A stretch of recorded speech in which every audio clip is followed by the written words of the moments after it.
Hi, Zizaran here. I am going to react. We have Path of Exile 2 coming out in November 15th, and Ziggy has a really good, I've heard, interview with the devs. So I really want to see this, and we're going to talk about it. I'll be stopping and pausing throughout, so if you just want to watch the actual original video without interruption, go watch that. But I'm going to be discussing the video and actually talking about it. So, the react video. Here are my hottest reactions and the best takes. When you make a new archetype like that, it often comes with new mechanics, and melee mechanics, when you add them, like for example when we added block, the way that worked, suddenly then require a bunch of monster work as well, because the monsters have to be able to deal with that, so they are hard to add. I'm ready for it. I am ready for it. I'm expecting another, half dozen to dozen full reiterations on every single monster and boss. Redo every boss, please. Yep. When those other classes are ready for prime time, yes, it'll come with another set of boss challenges and things that we have to deal with that. But yeah, you really do need to do that to make the classes work. And look, this is even true for stuff that isn't melee, right? Like, when we did all that stuff for summoners, that was also like a whole boss rework. So almost any class you add, it's a whole boss rework again, because like if the class is unique enough to actually be different, then it implies that it's unique enough for it to be different with regard to what the boss has to do to respond to it as well. So it was the same with range, same with cast while moving, right? Like all of a sudden now every single ranged boss, as long as you're just moving, nothing will hit you. So change to AI, change to how some of the tracking works, change to projectile speeds, all kinds, everything. Every single thing to do with the character class changes, and we have to do the rest. And you could argue there's an ideal world where it's like make all the character classes, then make the monsters, but they feed into each other. And so you do have to be making them in parallel, and you do have to pay the cost of when you change one thing, you're going to have to change everything else. And I suspect that is ultimately where a lot of games... Volume, please? Is it quiet for you? Is this intensity slow, played on Mythos, or is the normal speed of the game? So all the stuff they've showed so far for PoE 2 is in the campaign. So it's been really, really slow. So it is definitely slower. It's faster than Ruthless from what I've played so far. But like a lot of people are comparing endgame PoE 1 to like campaign PoE 2, which obviously is bad. Kind of maybe aren't willing to put in that grind. It is speculative, but I could see, because it is a absolute ton of work. Like it's crazy. It makes it. I think in general our studio takes more risks. Like we're more willing to make a fundamental change and then explore all the repercussions of that. That's true both for Path of Exile 2's development, where we've done this kind of stuff and it's had a lot of repercussions and honestly slowed down the release schedule. Like WASD certainly delayed. I think that's worth it Path though. of Exile 2 for sure. WASD also in PoE 1. WASD has been the best change. Like the best change. Like I thought I was gonna hate it, but it's so good as well, where we're we make big changes and we sort of on some level have to see what happens and respond to that. It makes for much more interesting releases, and we get all the time the question of, how do you release so much content? Like how do you make how are your expansions so big? And well, the answer is to that, we take risks. Like if you're not willing to take risks, then you will get a much smaller end result. You have to be willing to redesign every boss again for the fifth time. And it's pretty easy for a lot, not that we don't really have it here, but it's very easy for people to get lost in a let's have 100 hours worth of meetings discussing this change before even committing to it, where we're just like, let's go, let's do it. Let's just see what happens. Make a change, see what happens. We can always revert it. There's been plenty of things as well that we've made changes to, and then we've changed back to how PoE 1 did it. Like there's been all sorts of stuff like that as well. Like and it's funny as well. It's like you'll make a change that's to fix a PoE 1, a problem that PoE 1 had, and then you'll realize that the problems that it causes are worse than the problems that PoE 1's thing had, so we just change it back again. So that's happened more than a few times, that's a learning experience. I mean, to be fair, like I don't always love the leagues they've done, but I love even like the leagues that I hated, like Calandra and Graveyard and stuff like that. Like I've loved that they've done it because of those risks, we end up getting really cool leagues like this league. This league is sick as well. Of course, we have gone back to monsters giving flask charges, so that you do get flasks back. It's not as much as PoE1, but so reduced for regular monsters. Still does it. Right. So the intention basically was that at some point we just said, okay, right, like there's two ways we can go with this. We were like, okay, we could solve the flask problem by removing town portals. It might seem a bit weird, but it's like effectively we were saying like we could go that way where it's like you're actually expected to conserve your flasks and use them, sparingly, and then but you can't go back to town. So, or rather, if you do go back to town, you can't go back to exactly like where you came back from. Or we can just say, okay, because if we're not doing that, that means that we are effectively saying that you shouldn't have to run out of flasks during regular gameplay because that is not a reason. It doesn't feel good to just go to town and come back again just for that. Yeah, there's no advantage to that gameplay. Exactly. So effectively, we decided to go back to more what PoE1 had, where the expectation is that if your flasks are correctly sized to your character, and your skills are not like outrageously costed and things like that, if you're playing normally, you shouldn't be running out of flasks generally, or at least it's very rare to do so. So generally speaking, with the balance. From what I've played from PoE2 so far, flasks should regenerate slowly, always. I don't know whether it's like literally like one flask charge every 5 seconds or one flask charge every 10 seconds, but they really should. They really should. That's like the number one takeaway, and like we've talking a lot about it, like with me and everybody else who's played it. And like that would actually be huge. I thought we should only gain faster when killing mobs.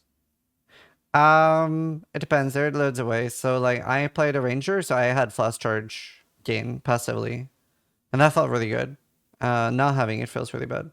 We're trying to achieve is you don't have to go back to town just for flasks, except maybe once in a blue moon because of some special situation that might happen. Yeah, so if you're obliterating your flasks, plus you encourage slower gameplay then, which is what they want to. Wrong, you need to evaluate. Exactly. There's one other pretty important axis there, which is that the number of checkpoints in an area is quite a lot higher than it used to be. So it was often that you'd enter the area, then there's one for the boss, and that's it. Now you're often probably getting 3, sometimes even more in an area, because it isn't really enjoyable. If like maybe dying once and having to re-clear an area because you never got to the boss isn't too bad, but if you're the kind of player that dies a few times, it can get pretty taxing having to re-clear an entire area. So we've made sure there's a lot more checkpoints going on, which obviously gives you back all your flask charges as well, a lot of checkpoints, which is helping definitely a lot. And generally speaking, there'll be about 3, and for example, if we've got any kind of like multi-story areas, there'll generally be a checkpoint between each story. If we've got any time there's some kind of like point of interest, we generally put a checkpoint there, like if there's something to find or do there. Like we're making sure that generally speaking, any kind of quest objective that you're doing through the area, there'll be a checkpoint before and after each boss fight and things like that. There's a lot more of that because death is supposed to be something that actually happens to you in PoE2, and so therefore we need to make the penalty for that very low, like very minimal, compared to what we did in the past. Yeah, we're gonna kill you, man. It really does sound more and more like they are going for Dark Souls, where like obviously like my approach is going to be I'm going to be playing the early access on softcore and trying to learn the game, but it actually might be to the point where it's almost as hard as like doing a Dark Souls no-hit run. Almost. Not that hard obviously, but like it does sound like it's going to be similar difficulty to doing Dark Souls on hardcore. But we're going to make it fun, not like a... You need to get back in the action very quickly. Not a massive groan. Exactly. And I mean, the thing in the end as well that I think clinched it with the flasks is Chris said to me, the reason you should be going back to town is because you're excited to ID your items, not because you've run out of flask charges. Good, so that was makes sense. That was the kind of moment of like, all right. You've got to try these things so that you can better understand what it is that makes it important. Well, talking on changes that you're experimenting with, you mentioned that you think that maybe leveling skills isn't what you should do normally, like through XP. Yes, so we've changed now the system. I'm actually really happy with this change. So there was always this thing in PoE1 where the question would always come up, why do I have to manually level my skills? And there were reasons for that, which obviously don't matter anymore. But effectively, the question we should have been asking was not so much like having to defend like why that was needed or talking about whether or not we need auto leveling, all that sort of stuff. What we should have been asking is, well, why, if leveling a skill if this is being asked, that would imply that leveling a skill was not fun.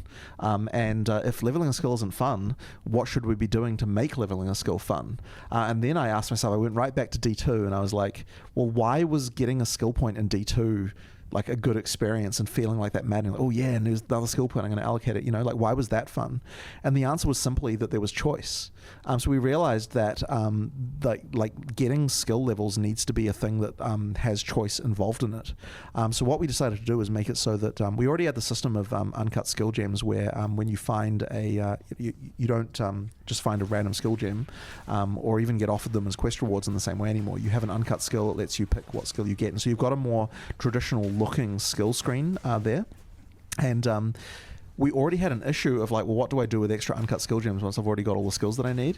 And it turns out that it is actually making the change so that using an uncut skill gem in a given tier will level up an existing skill to that tier, to that level.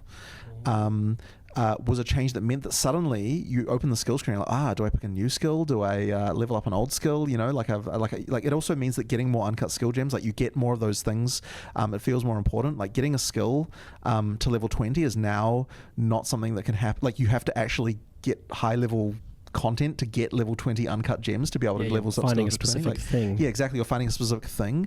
It's made the whole thing way more fun in my opinion. But the other thing it also does, which I think was not something I expected before we did it, but then I realized after we did it that it was cool, was that having you now have a situation where some skills are under-leveled and some skills can be over-leveled, and it's like you have to think about, okay, what skill do I want to do this, like what skill can I kind of let lag behind a little bit, and what skill and how long do I let it go before I need to catch this thing up. The only thing that could end up being a worry there is if you choose the wrong skill. This depends a little bit on balance, but what if you really, really hate the skill? What's your alternative? You will be able to trade for them, I assume.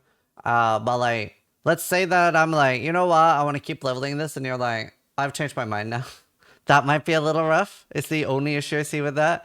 But I still think it's a really good solution. I do like it. Due to the fact that certain combos and skills that damn it, I forgot the name of the skill again. The one we respond to a stunned enemy. Bone Shatter. Bone Shatter, damn it. Because Bone Shatter does a lot of damage when you land it, you actually don't necessarily need to level that one up because you're already kind of overkilling stuff with it a lot of the time. So I can actually let that one languish. I actually want to be increasing my double slam, and then now once Bone Shatter is 3 levels out of date, you're like, man, no, I need to level that up. So there's actually quite a lot of things, and so it actually made it much more interesting, that leveling up process, and it actually allowed us also to change where the new skills were coming in a little bit, because there was a lot more interest around which ones you're leveling up.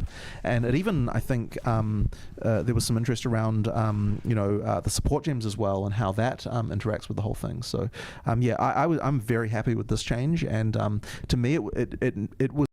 I really, really, really hope that soon we see a little bit more in game. I want to see I think something that would either make or break the game would be just show us that even tier 3 map character, level 70, level 75 character, just show us what is the pace of the early end game.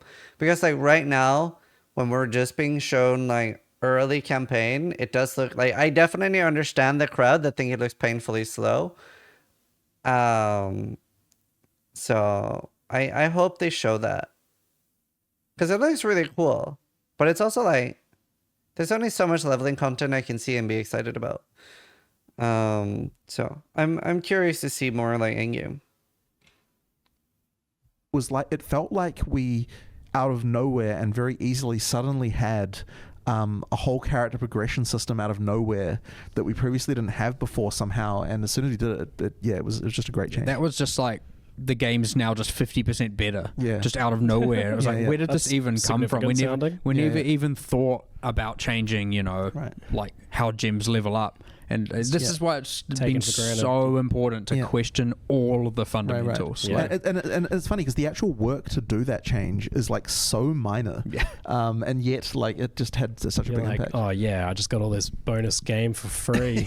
Something like that. That cost me nothing to do. It did have one ramification that we had to account for, which comes into play with all the random things you're finding throughout the world, which is that because leveling up gems is then RNG based, you could get extremely unlucky. All of a sudden, your gems are way under-leveled. So that's where a lot of all those special features are giving... Like hard-coded drops. Hard-coded skills and uncut gems. That rare monster hiding in a house somewhere that will always give you an uncut gem. Exactly. Those are there to ensure your baseline with this skill. That bell is cool. Yeah. So the other cool thing is it can skip. So like if you fight... So let's say it is a very under-leveled and you've got a tier 4 skill and you want to... you're at the point where you're finding, say, tier 8 skills. If you use a tier 8 gem, you can level it from 4 straight to 8. So it doesn't have to go 4, then to 5, then to 6, then to 7 every time. Big power satisfying. But I'm also so worried, like, looking at the drops and, like, playing with the drops. Like, I did feel when I was playing it that I got more rares and stuff than Ruthless, but it is still more towards Ruthless. Power spikes. Yeah, the funny thing about that is that initially when we were talking about this, there was the concern about it with the somber smithing stones or whatever from Elden Ring. Like that was like a whole thing where like sometimes you'd have annoying situations where you wouldn't have one of the ones in the progression up because of the fact you can skip all the way up. It actually means that it's fine. Like as soon as you find a high level one, you just go straight there. I can't go to level 10 because I don't have a level 7. Right, exactly. So you don't have that kind of problem. You just go straight up, and so that was really important to know to do correctly. It's been a really great change. Absolutely incredible change, like out of nowhere as well. It was just like, oh my god, this guy sound keen on it. I need to try it out. Evolved everything. I was like, holy. I need to try this out. Do you feel like it has the same impact on support gems that's doing that too? Well, the thing with support gems that so support gems don't have levels in PoE 2, so they don't do that. So the thing with the support gems, of course, is the way that we now have that recommendation system, and that I think has been a bit of a game changer. I played around with that. So you have seen a bit of it, but you haven't had as much of it as you should have because now there's a lot more support gems working. There's a lot more of them. Like there was a pretty minimal number in the build that you were playing. The build we have now, obviously we're starting to fill that out. The goal is to have the other interesting thing with the recommendation system as well that I didn't expect is that because we're forced to find 9 recommendations that are actually good for every skill, you have to make sure that we actually have to make sure that they exist, right? And so that means that that it's actually forced us to do a lot more innovation with regard to what support gems exist as well. And then that was another one of those ones which another change that was made, which is in the build that you're doing, is that you and this is actually one that I think will probably sound controversial to PoE 1 players, but is actually really important, is the one support you can only have one of each support gem type on your entire character. So if you have GMP, then I am terrified of this change. I don't like the fact that you can only use one GMP. Like that is something I'm terrified of. I hope it ends up being amazing. I hope it ends up being great, but it sounds very anti Path of Exile. It's like, oh, I can't use GMP here because I'm using it here. Like, that doesn't sound good.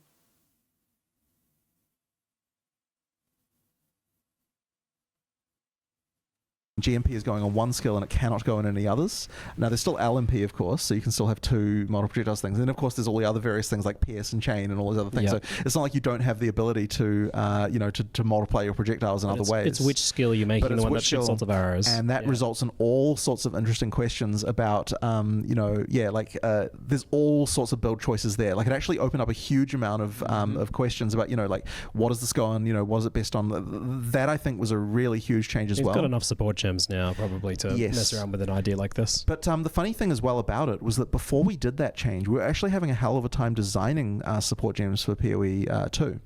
And the reason is because there are so many slots on your character for support gems to go on, so you got so many skills. We had this philosophy is we don't just want you to take GMP and put it on everything. We don't just want you to take so every single support gem we were trying to say okay, how can we design this so you only put it on 1 or 2 skills? And it was actually handcuffing us. And in that first LA build you played, part of the reason why support gems felt so crappy was because all that design constraint was really preventing us from making the support gems interesting. Like you never felt like you put a support gem and felt more powerful. And the reason why is because the design was always like, oh, well, if we make a support gem that you just put it on and you get like 30% damage, then it means that you're just going to put it on every skill.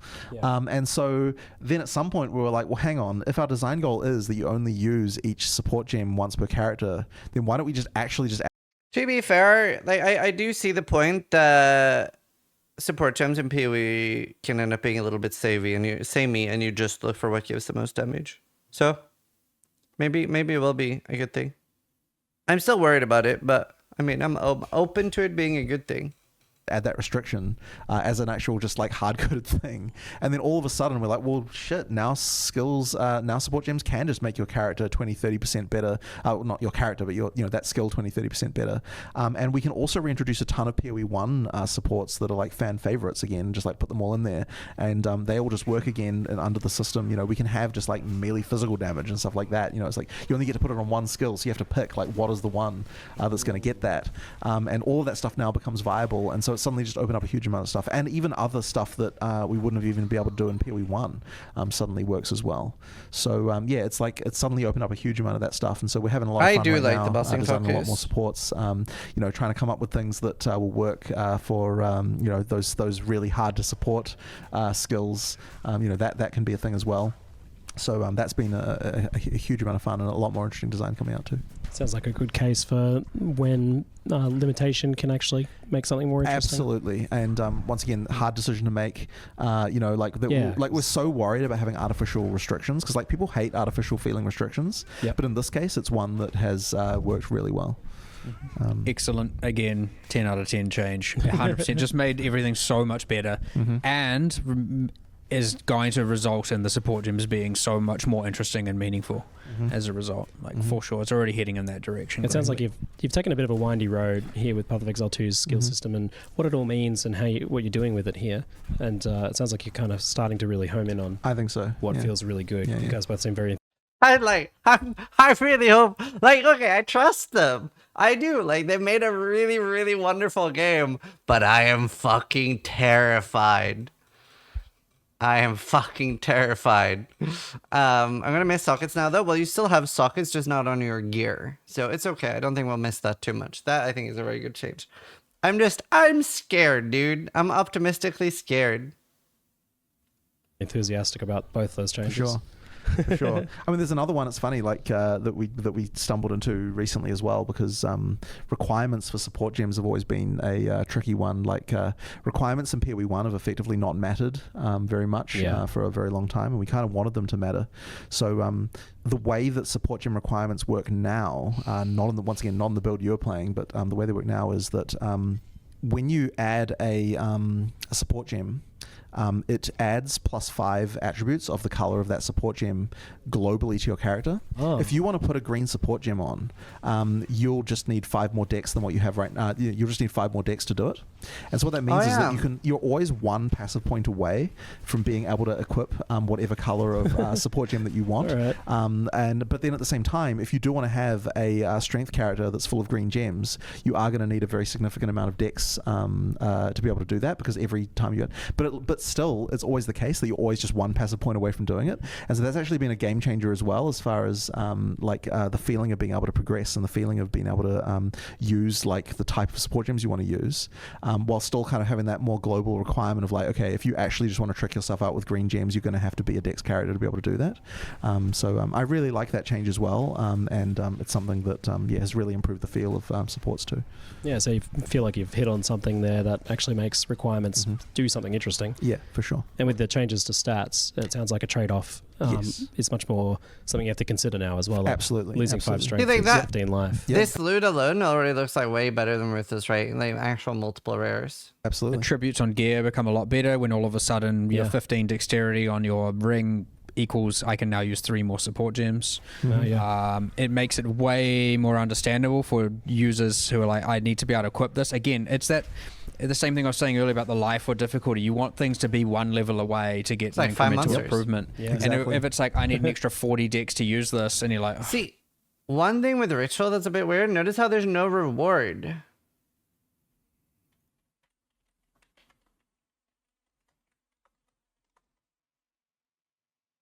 You just do the rituals. Sweet, 8 more levels to go, and then I can finally do this. It's so demoralizing, and you don't feel excited about that thing anymore. And by the time you get there, you're not even feeling so satisfied. It sounds like that can make even small maybe they're tied to the last feel reward, like they're doing something in that case as well when you're doing that. We've really tried to make the attributes now like solve your problems. So if you don't have enough mana, it's not like I have to travel. I don't have to wait 8 levels of traveling through the tree to get to some mana. It's like the next level I can get more impactful mana. The next level I can get more impactful life. Like using strength and intelligence as those two things. That. It's very important you can immediately solve your problem as opposed to like, I'm going to solve it in 8 levels because, which is again the PoE 1 situation where you can certainly be like, I need more life, and it isn't always available for you to just upgrade your gear immediately. That takes farming and time and whatnot. And so if you can't just immediately get more life, or more defense or more whatever, it can feel very, very bad, and it can actually cause people to lose interest and stop playing like quite quickly because they feel like there's nothing they can do. And in addition to that, because now we have the ability to any attribute node can be strength. It means that anyone at any time can solve that kind of problem immediately. That is very cool. Mana, by getting intelligence, because we buffed that as well. I don't remember the number now, but effectively it's like. These 2 problems are now solvable for you immediately, and then the same is true with accuracy. If you do, accuracy has been changed to be a thing that matters much more for range, but if you do have an ability to hit monsters, you can immediately solve that problem in your next level without having to travel somewhere else, like find it on the tree, all that stuff. And like these 3 things are 3 fundamental things that you need to be able to solve about your character at any time, and if you don't solve them right now, then it sucks. So that's what the attributes are good for that, and the new system being able to pick the attributes is good for that. So just as a random QL feature that we did in advance, you can swap them without having to respec all the way back there. Like you can swap which attribute they are. So that's actually really handy. It's actually really handy when you're reconfiguring what supports you're using to be able to change those out. Does that cost a respec? It costs a bit of gold, but the cost of it is cheaper than a respec of a changing a node. That's good. So that means that it's a bit more flexible. Yeah, that's handy. Since the first time you played as well, I don't know if you noticed the item game was quite different than what we had on that first LA demo we did. So you should have been getting a lot more items generally. A lot more opportunities, currency for sure. We made quite substantial changes. There's a lot more gold as well, which allows you to buy things from the vendor. We made things sell for more. We made prices cheaper. Like we did like a lot of things around, and the gold thing in particular was pretty good because gold is a good way for solving problems. I really, really, really like gold. Like, I thought I would hate gold because I thought it was so special that PoE 1 didn't have gold. But gold is such a good way to solve a lot of issues, to be honest. To broaden the scope of this bit a little bit, some games have what you might call like smart drops and so on, where they like drop stuff for your character. But we've always been really against that because to us it feels really bad, the idea that if I'm playing this character, it means I can't find stuff for other characters. And also there's this kind of concept of the near miss of like, a bow drop, but I'm not a bow user, and it's like either I can use that on a different character, or I'm like, I guess as long as it's not tradable. But gold actually serves as effectively like smart drops in a way, because it allows you to buy what you want from the shop. So if we increase the proportion, we can effectively tweak the degree to which you can pick what your drops are versus not by changing the relative ratio of gold to regular drops in the economy. And effectively, we increased the ratio a little bit more towards gold than what we had initially in the first LA demo we did. And that has meant now that you can solve your problems more easily by buying things from the shop and just fix the issues that you have.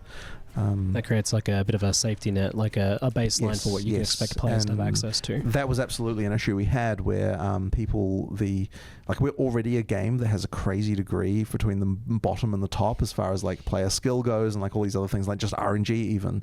So by having that gold safety net, it means that will PoE 2 have less monsters? We don't really know yet. Like even in like Act 3, I was getting like pretty decent density. So it's like we just don't know because we haven't seen any endgame yet. If you compare Act 3 of PoE 2 to Act 3 of PoE 1, then it was like almost like more density. You can fix your own problems. It sort of brings up the minimum without increasing the maximum very much, which I think has been very good. Yeah, even quest rewards. We added gold to a number of quest rewards as well. Certainly, it helps a lot. And then the other thing we did as well, which is a lot more subtle and players may not even notice, is that we have a lot of hard-coded drops through the campaign that you can just sort of find as you go through. So there's just all these little side things, like, you know, like specific chests that you'll find that will drop, like, you know, oh, here's an extra place that drops an uncut support gem. You know, there's a really subtle one in Red Veil where we make sure that we drop the chests. There's like these chests of weapons that fall apart, and we make sure that at least one T2 white base of every weapon type drops in that area somewhere. So as you're just exploring that zone, you will definitely find something to replace your weapon with, and then you can usually, you know, use currency on it to improve it and so on as well. So like we're just kind of making sure that that minimum is not sure November's alpha build will actually have endgame, will it? So they've said that at November, everything is going to be in the game. They've said like all the classes, all the endgame, it is for most intents and purposes a full release. I still think there will be some things missing, but yeah, it's supposed to be like full release, but you know, early access, like it's not finished yet. Like they'll need to tune a lot of things. Things will be imbalanced, broken.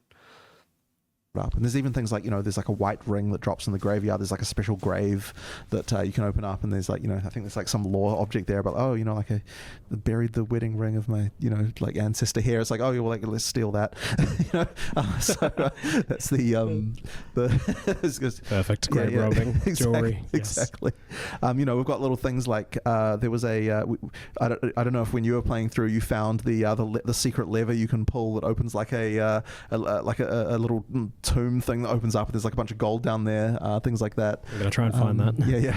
There's all sorts of just cool little things that we've added through the game to nice. Once again, if you're like racing through, you're probably not gonna get that stuff, but then also you're probably a better player. But if you're a player who is you know, taking your time, you're going through, you're a first time player, you're gonna find more of that stuff that kind of serves as almost a catch up mechanic to kind of give you the items you would need to be able to do a bit better. So the idea there is, you know, like we give you a reward for exploration, and we expect you know, newer players to be doing more of that exploration. And you know, if you having trouble with a boss, we want it to be the case that, okay, well, if I just explore the area, I'm going to find some extra things that are going to help me to be able to progress with that. So not only have you got these big like flagship like zone bosses that drop like a specific permanent character buff, but now you've also got scattered throughout the zone hidden chests, little secret Easter eggs, even things you're hiding from each other. I wonder if there's going to be any like choices, like permanent or semi-permanent choices, like the bandits. In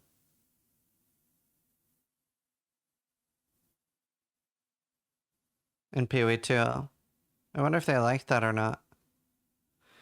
Also, I wonder how they're doing lab. I wonder if we get lab in Act 3.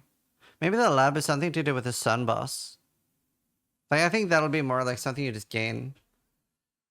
It seems, from what I'm hearing. Yeah, I know there was that quest that Mark added that I came across something. I was like, what the hell? Like, where did this come from? I added a thing where some monsters, without spoiling it too much, but there's a kind of type of monster, and they drop half an amulet, and then there's another type of monster later in the act that drops another half of a medallion, and then you can like if you put those two pieces in, you then get like a quest reward bonus where you get to pick either, you know, representing one monster or the other, and you get that's a permanent bonus for your character. But like when people first got it, they're like, what is this half medallion for? I just wasn't expecting to see something in my own game that I hadn't heard about before. Just a hidden quest you had no idea about. That's exactly. Cool. It's fun. Yeah, They're fun. I mean, that was me testing the thing that makes me the most excited for PoE 2 is especially like I don't know how much like all the other devs play and stuff personally, but I know Neon plays so much and has like multiple level 100s and shit like that. So like he plays PoE 1 so much. So if he likes PoE 2, that's a really, really good sign for me. He actually used to play with streamers regularly and like just be on streams and chat with people until Reddit started complaining that the devs were interacting with streamers, and they were like, oh, this is like an advantage for streamers. So then they stopped doing that because the community was complaining that the devs were playing with streamers. So, but that was a really cool thing in my opinion. Because then we got to like hear more from them and stuff. Waters of like having something quite secret, and it's pretty rare, you know, to drop things in an area that are used in another area. like in PoE, that's like pretty. I mean, you have obviously the core campaign quest items that carry through. That's fine, but like kind of secondary random objects like that, it's very rare to see that. And so I kind of wanted to gauge people's reactions on like maybe we'll try adding some of that and kind of see how it feels. It adds a whole bunch of flavor and depth to the world in some regards.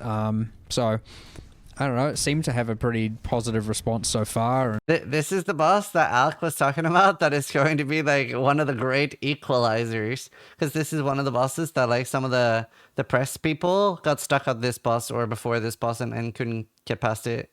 So it's like it's actually pretty hard. Yeah, I don't know. The guys, the press guy to my left and my right didn't get here. Like they got hard stuck way before. It was pretty easy for my build. I was a ranger, so I just stayed ranged and like killed it easily. But like, I first tried this boss. Adding more random stuff that Jonathan can find without knowing about it. The other one that I've been really enjoying is the specific rares that we've been putting in. So that's been a fun one. So in some cases we had extra reskins of monsters lying around that we were like, hey, we could just like use this as a an extra little rare encounter. We make them rare because they're not like unique now. The standard for what a unique boss is in PoE 2 is obviously like way more ridiculous than what it was in PoE 1. So like you'd have just like in PoE 1 you'd have a unique that was like, I don't know, what was that guy who was in the crossroads? Like I don't know. He's in Southern Forest now. He moved camps, but he's just like I can't remember, cut off the head staver or something, and he's like, just like I've got heavy strike. Yeah, like that's his whole thing. Yeah, that was the standard of a unique in the campaign in PoE 1, and now it's like some giant multi-phase like crazy boss. But it's still fun to have those like sort of little encounters with like a specific guy, and so there's that one in the forest, which is that witch monster, and what we actually did for that one is we just took a monster that made thematic sense from Act 5, and we moved it early and then had it as a rare encounter, and that's like kind of a fun thing. There was like that there's like that little like treant summoning thing going on, and there's like a Stonehenge looking thing, and later in Act 1 you get a few like treant things that are summoning a big thing, and it's actually again just another later acts monster brought earlier with some recolor, like a slight adjustment to the skills. Yeah, there's that I really do like, and my favorite thing is that every boss in PoE 2 is like almost like at an Uber level, and that is really cool, I think. So I'm very excited for that. I still think it'll be odd to get used to, but I am very excited for it. Ghost guy in one of the crypts. It's just like there's like a rare chest, and there's just like a ghost in front of it. He's just hanging out, and when you run into the ghost, he kind of like does something, releases a shockwave, and it revives a whole bunch of monsters around you. And like, cool. Damn, this freaking chest was a trap. Once again, that was another thing I didn't know about until I ran into it. Yeah. It is. I had this when I was playing. I got this when I played. In Gamescom. That was a fun one. There's like we've got, so we're trying to make sure that every area has like at least 2 or 3 just like random things that you can find in it. Like, it's similar to the way it is in PoE 1. It could be chests, could be monsters, could be like or it could be a unique boss that's like a whole thing. You don't know what you might find. And that honestly is some of the funnest stuff to design. And it's actually like it's funny because it's like. You can actually lose sight of that stuff when you're doing the whole giant content schedule of like making areas and like bosses and so on. And then like this stuff doesn't even really like relative to the rest of the game. It's so fast to make, and yet it's like the fun stuff that I think people remember. It really has a lot of life to the world. So it would be a shame if we didn't have the time to be able to do that stuff. Like it really is cool. Look, there's this little secret entrance here, and what's that? It's partly kind of even what's happening with the campaign improvements in PoE 1. Yes. They're the same kind of 100%. drive or motivation for that. And that stuff, like it's interesting because it's actually hard to know like how that stuff is being received by the player base, because it's not often mentioned. It's not like a big PR value thing. Yeah, it's not like a title grabbing thing, but it is a thing that feels good and is exciting and makes things more interesting. Yeah, I don't know. It's an interesting one. Like, you'd have to ask new players because I don't think existing players will like it. Like, we can ask chat right now. Did you guys like or dislike that they made Act 1 and Act 2 harder? and like more engaging. Because like GGD wants to do that for all the acts, but I mean more people seems to like it than dislike it. So they probably are right. They probably are right. So I wonder when they're gonna make like Act 3, 4, and 5 harder. I enjoy an engaging campaign. Yeah. Roas are too scary. Roas are very scary. Roas are very scary. Yeah, so I mean, I think we add like we're trying to add like sort of 20 to 30 of those with each, just little details like that with each thing. But like ideally, PoE 2 is just filled with that stuff already. Just like lots of The hope is to release with, without having to then do it over many, many leagues like we are for PoE 1, you can just release PoE 2 with all of that in place. And I mean, sure, you can always add more later and evolve stuff because eventually you might want to. Like more world building is always great, but at least there's enough there. You really want it to be that like every time you play through, find a few new ones. You might find something different in a certain act because you just happen to miss it the first time. I mean, unless you're being ultra thorough and like full clearing every single area with like exact precision and taking your sweet time, in which case, good on you. But like a lot of characters might just miss certain points of interest and they find it the next time. And but we can even do some of them. We can even do some of them as not always spawning. Like I know in the in Act 2, there was those two different. We've got like a couple of different of those statue. The crazy statue rooms. I haven't seen that movie. And there's like different ones for that. So as long as you have the deterministic outcome, if there is one, the reward bound to both or to many, or there's some way to do that. Yeah, ideally you'd have it that you'd actually generate different ones as you play through as well. So improving kind of the experience of multiple campaign playthroughs here as well for different characters playing out differently, but even the same character playing out different. Right. I mean, I don't know if you've I might have talked to you about this before, but with regard to multiple campaign playthroughs, like the world map in PoE 2 is a random map and it can have a different layout between different leagues. So like the overall layout of the whole act changes around, and that can actually change like what stuff you can find in it as well. So we really want the idea of like that's so good for me as a content creator. Hi, Zizaran here with this league's layout for the campaign. It's gonna be like so good as a content creator. I think it'll be more engaging for players too. I don't know. Honestly, a lot of this like we have no idea until we play. Like I had fun when I played in LA once I actually got to play for like 4 or 5 hours. Each time you play that campaign, it does feel like there's something new and different going on with it, and that's something that that with the stuff we've got going on in PoE 2, we can now sort of do like much better than what we did in PoE 1. You're both increasing like the randomness through that system, but also much more handcrafted content as well through these like random rare monsters and unique monsters and little chests that are scattered around that are done maybe sometimes randomly as well. It's sort of funny because we, I think, use procedural generation differently than what I think a lot of like different games do. Like when a lot of players hear procedural generation, what they're kind of imagining is like an infinite amount of bad kind of like mediocre content. But for us, procedural generation is making, like we handcraft lots of little things, and you can find like, that they're going to be in areas, but like the procedural generation is a way to make it so that we can create levels quickly while still handcrafting everything about them that makes them unique, and also that every time you play through the area it feels a bit different enough so that there's still some surprises, even if those surprises are handcrafted things. Like what you run into just is going to be different. Like I do hope, like I'm very excited to see more like events and things, more like exciting things happening during the campaign, especially if they aren't happening all the time. Really helps a lot. That's a very different thing, I think, than what a lot of other procedural generation games do.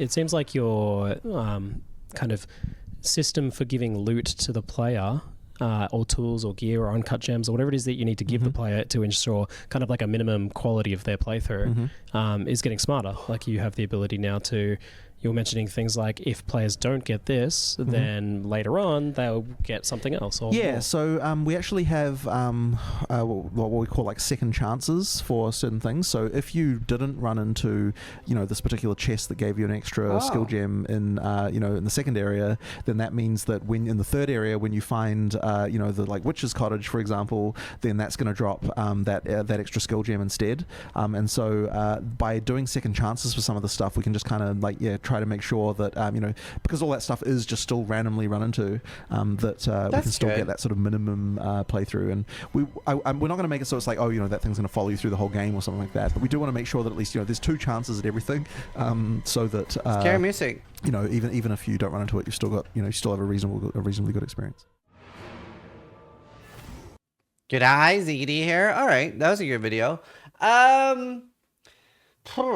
Yeah, I mean, I think the skill gem thing will be an interesting thing, unless I misunderstood the way he explained it to me at Gamescom, which is after this video, so maybe that's like changed since then. But my understanding was that not only will you be able to drop like the level 1 skill gem and upgrade a gem 1 by 1, but what I understood from his explanation to me at Gamescom, which is in my interview, was that you'll be able to find like a level 7 and straight up put a skill to level 7 as well. So you won't have to do like every skill and find like 20 skill gems. Correct? Okay, cool. I'm just making sure I haven't missed anything. So that sounds very good. Because if you had to find 20, they said that in this video too. Okay, I didn't pay attention to that. Because if you had to find 20 for every skill gem, that would be literal cancer. So I like the skill gem thing. I mean, I like most things. For me, all I want to see now is endgame though. Like, I really, really, really want to see a level 70 character. That would be huge. Is that really important? What if we just explore it? Well, I mean, sure. It's just that is what would hype up a lot of PoE1 players. People just like, they don't want the pace. Okay, no, like I quite a lot of us don't want the pace to be what we're seeing during the campaign. That's all. A lot of us want like at least twice that speed. Which I think we will get because we can attack while moving.